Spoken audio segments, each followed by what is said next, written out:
Hey everyone, welcome to the First Baptist Summer Podcast. We've got a great event scheduled. We've got two great guests talking about some great things that God is doing. We are glad that you're joining us here today. Well, hey, this is awesome. Our summer podcast format's a little bit different. We are talking about God's story, not necessarily the story that we've been working through all year long, but we're talking about God's story in the way that he's working in our church. And so we've got a couple of guests with us today, Celeste Velasquez and Holly Joy Mueller. They are leading a cool new ministry this summer for moms and kids. So we invited them to talk specifically about that. Want to get to that, want to hear a little bit about that. And by the way, we have Steve here with us too. Steve as always. Yeah, I know. But we do also want to always be rooted in the Word and talk a little bit about what we've been learning as a church. And so Steve did a great job introducing us to the book of James on And Sunday. Holly Joy, she's got joy right in the middle of her name. Consider it great joy when Holly Joy is here. Yes, I thought about that. So the question is, James begins by saying, consider it pure joy when you face trials of many kinds, because it builds you up, it strengthens you.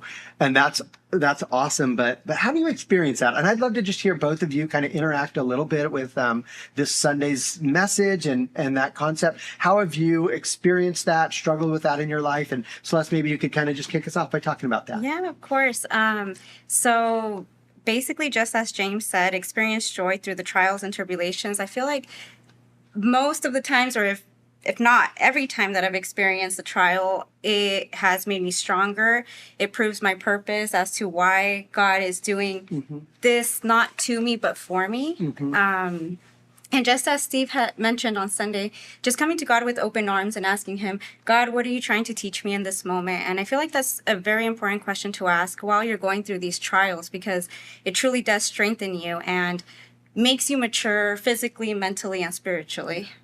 Hey, Celeste, because I've witnessed that in your life. I've witnessed you overcome a lot of things, quite honestly, in your life. Where did you learn to do that? How did you learn to do that? To face? Just by strengthening my faith. And at home, we weren't really taught about the Bible. We really didn't speak about God. But growing up, I knew that I needed help. I needed that help, and the only way to get help was from God himself and my faith and just keeping a strong faith. I love that. Definitely.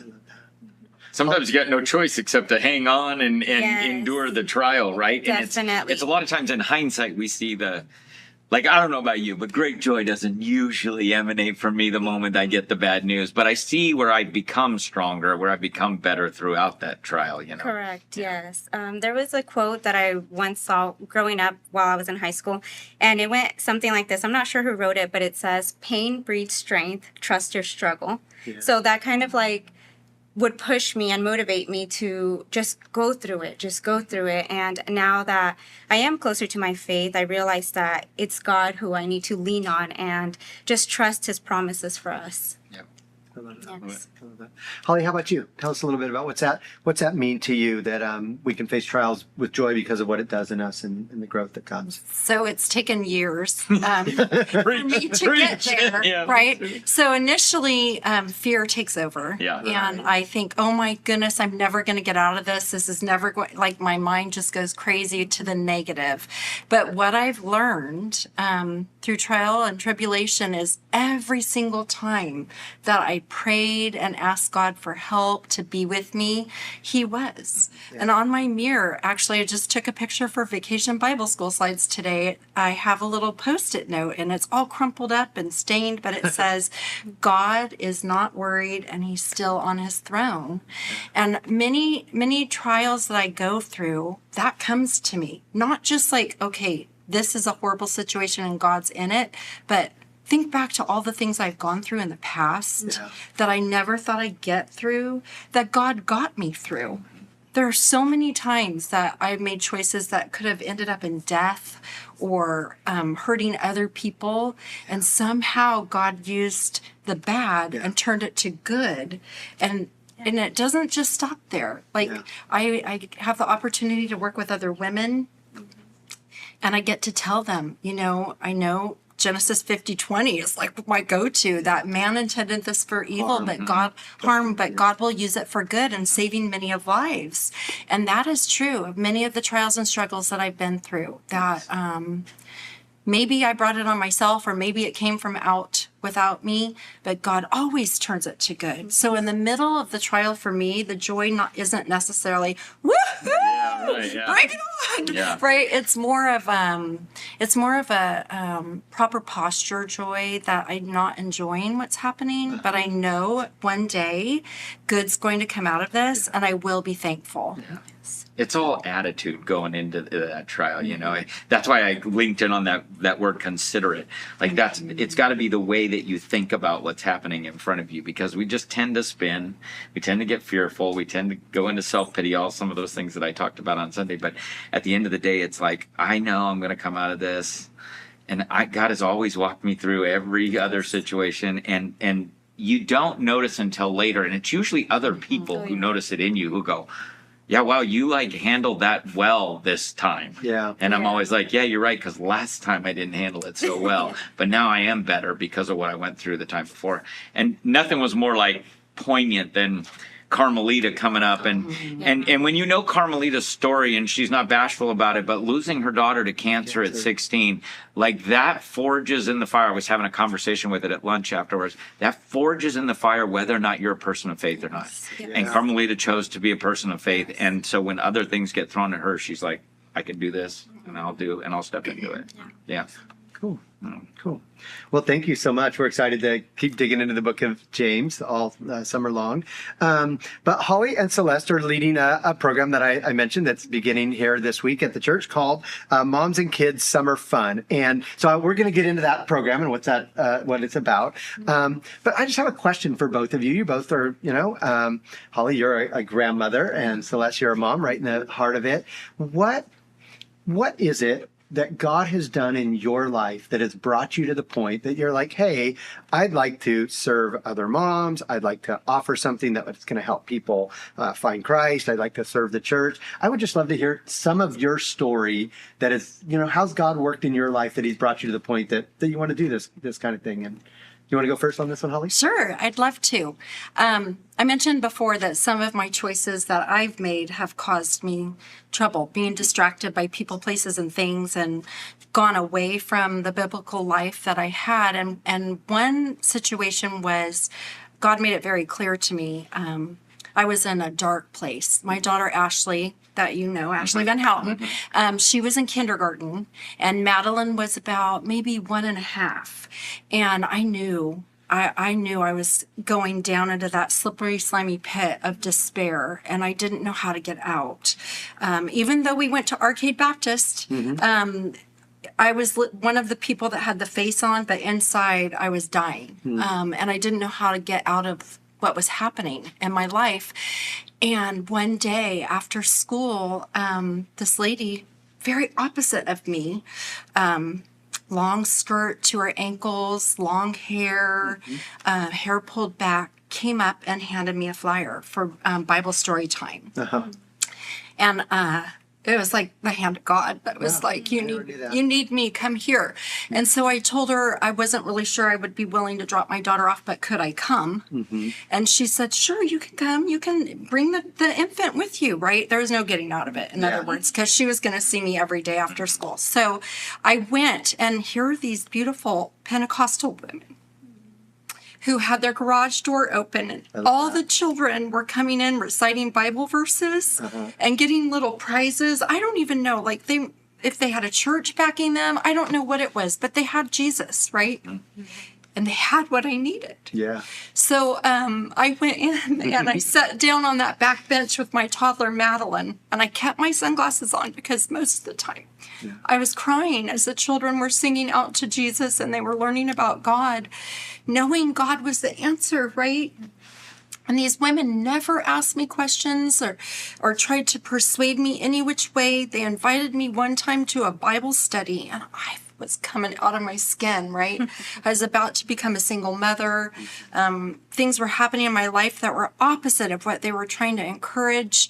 I felt like I was living a lie, and not once did they ever condemn me or make me feel bad. They just kept asking me to come back. Yeah.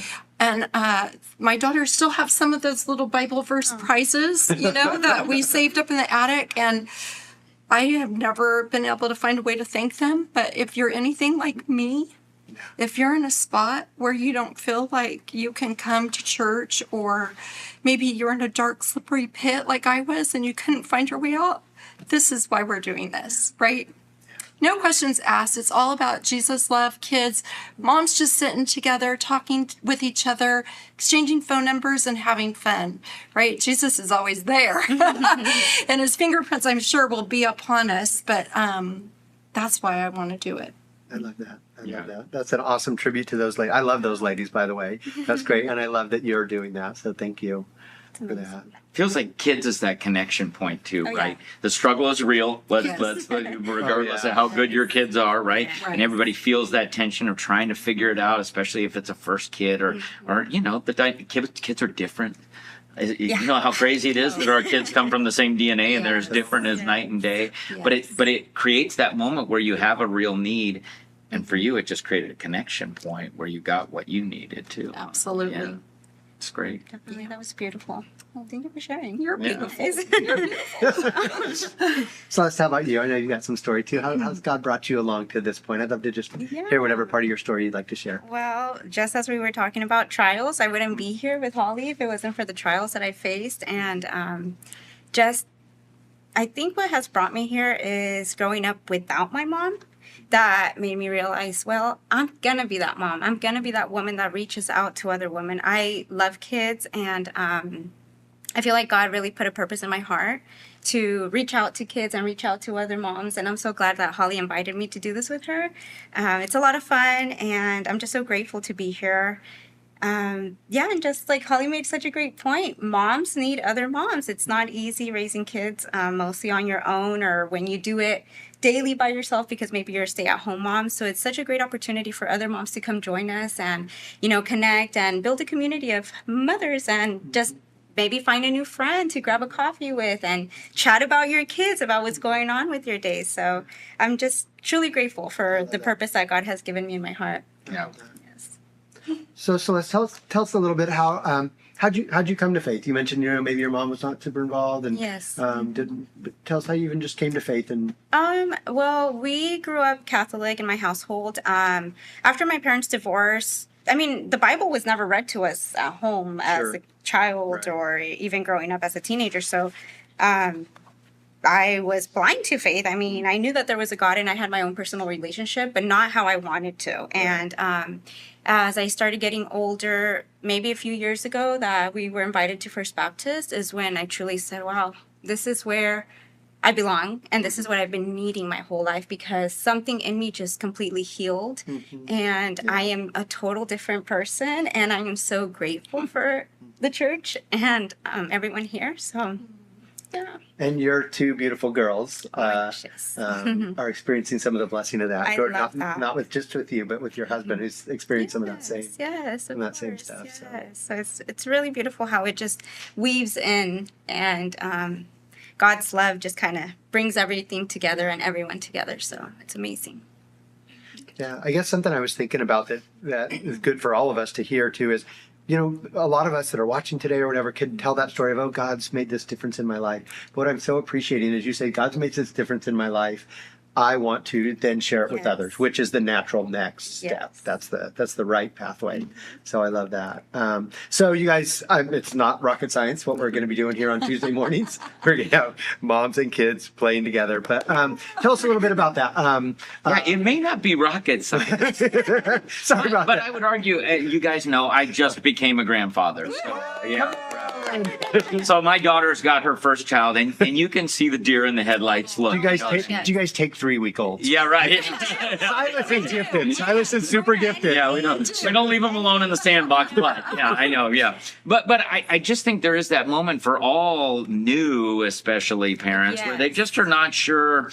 I can remember so clearly one of our kids had some developmental issues, but it was we didn't know. We just didn't know what we didn't know at that point. You know what I mean? So it creates this very real opportunity for real relationships. However, and this is maybe my question to you. I think some people are afraid to walk into that environment for the first time. How do we, and play is a great, is a great opening, opportunity for people to do that, to really let them come in and just connect and begin to walk that with somebody else who they can say, hey, my kid's doing this or experiencing this. Is that normal? Is that kind of your vision for this? Yeah, so it really evolved organically last year. So what the things that we wanted to do are the games that we played. Maybe not you, because you're a little young, but the older generation used to play. She might have played them. Maybe we'll find Did you out. ever play dog pile? Dog pile will not be happy. Yeah, right. Okay, good. Yeah. But We're not even safe. the summer games that we used to play that are free. Yeah. Like, that moms can't open their front door anymore and just say, go play hide and go seek, right? So those are the types of things that we have planned. Like tomorrow, they can either bring bikes or scooters. Yeah. Anything that rolls, and one area will be, rolling and The playing. rolling area. Yeah. And then we're going to roll yoga balls and play dodgeball with yoga balls. So what organically happens is once the kids start having fun on autopilot, the moms are kind of like, oh, I don't have anything to do. Yeah. So maybe I'll talk to you, right? And we had so many women come last year. Maybe they just came for 1 or 2 weeks and they just kind of popped in and maybe they never came back, but what happened was, and there was a mom that had a new baby and a carrier with her toddler, so please bring them. That's fine. What happened was just for that hour, like my daughter Madeline just had a baby, 5 weeks old. Yeah. And she says, every day I'm going to get out for an hour because if she doesn't, she's stir crazy. Yeah. So we're your hour. Yeah. If you want to put that baby in a carrier and just come, we won't ask to touch the baby. We won't ask you to take the baby out, but just come and stand and talk to moms. And Have a snack. yeah, have a snack. They're And not this- just for the kids. Yeah, And right. so you tell about like last summer, you're like, oh, these are the good popsicles. Yeah, What were the they? good I don't. snacks. No bread dye, all of the Okay. dyes. So Sarah does a really great job with getting those snacks with all the safety chemicals. Yeah, sure. Yeah, right. Yeah, so good snacks, healthy snacks. She was bragging about it. I'm like, I don't even know about those snacks. Times have changed, yeah. But There's a lot of yes. things on the snacks. that we And don't know snacks about. are always good, right? Yes, for the Because kids mostly, yes, yes. and the moms too. If the Yeah. moms want a snack. Yes, But, definitely. yeah, we just want you to come and be comfortable and get an hour break Yeah, from talk to another being mom. inside with the house with the kids and It's hard to talk to children all day. So Yeah. when you get that adult interaction, it's like nonstop now. So it's really nice to meet another mom and just connect. And there's so many different age groups. So moms can connect with the 7-year-old, with people who have 3-year-olds, 2-year-olds, newborns. So it's a Yes. great opportunity to build community and motherhood. Yeah. The other thing that we did last year that I liked is for myself, I would listen to moms talk, just listen, Yes. right? And then a lot of them would just organically say, oh, I have this test I'm doing and I'm trying to study for Yeah. this and blah, blah. So I'd write next to the name, what that person was trying to accomplish or whatever it was. I'm new to the area and I don't know where grocery stores are, but just I would pray for those moms that whatever was burdening them that week. And then some would never come back, but I would keep praying, right? And some would. I'd be like, hey, how'd that test go? Just to make connections through prayer, because I do know that, like the sermon said, God is with us no matter what, right? And even if I'm not even speaking prayers, God has worked in my life. And I'm like, oh my goodness, I should have prayed about that, but you took care of it. Thank you. Yeah. Yeah, I know. So I feel like praying for each other is huge. Definitely. Yeah. And you guys do some songs with the kids, is that right? Yeah, we do. Which is great because kids need to learn those things. And we dance And and do you? have a lot Okay. of fun. Nice. Yeah. So it's a lot of fun. Kids are sponges, man. They're soaking all that stuff up. Oh, yes. I always think we don't know the impact of the things. Kind of Like what you were just, Holly's What you were story. just saying about the mom that doesn't come back. We know because of church life and stuff, it takes like 7 positive impressions on somebody before they're even ready to walk in the doors and be spiritually open, if that makes sense. So we do that at Upward cheerleading and we do it in these events and we do it in all kinds of ways. But a neighbor says, oh yeah, I love First Baptist. Like that's all it takes. But every one of those impressions is an impression that God is saying, watch this. I just want to put an impression on their lives and we'll see what God does with that. So I love the fact that you're just open to if they don't come back, they'll come back. We'll love them in that moment, right? Absolutely. Yeah. Yeah. I think we're finding too, I think you guys could both talk about this, but especially younger generations are looking for something different. Yeah. You know, the way things have been going is just not working. And so even something that is very just authentic and real, as centered in faith in Christ, but moms coming together to play with their kids is like, this is real. This is foundational. And I think, maybe that's some of even your story, Celeste, but I think a lot of people are just looking for something more. Correct. Yeah. Yes, So- definitely. Yeah. And I feel like it's a great opportunity for, like we mentioned, for other moms to get to know each other and just plant those little seeds here and there where we can. And So what's the deal? Just show up at First Baptist Church on Tuesdays. Yeah. Yes, 9 a.m. to 10 a.m. And I'm not sure how we'll get the word out. Maybe at the end of each session, we'll let you know what the next session will be. Just come regardless. If you don't bring anything, we'll have something going that you won't need any material or tools for. But just come and be open. yeah. Yeah. So let me ask you this question. I got a daughter who's got this brand new baby. They're exhausted, which we all know, right? There's enough sleep. But what were the early challenges that you guys faced with your kids, especially as they were very young?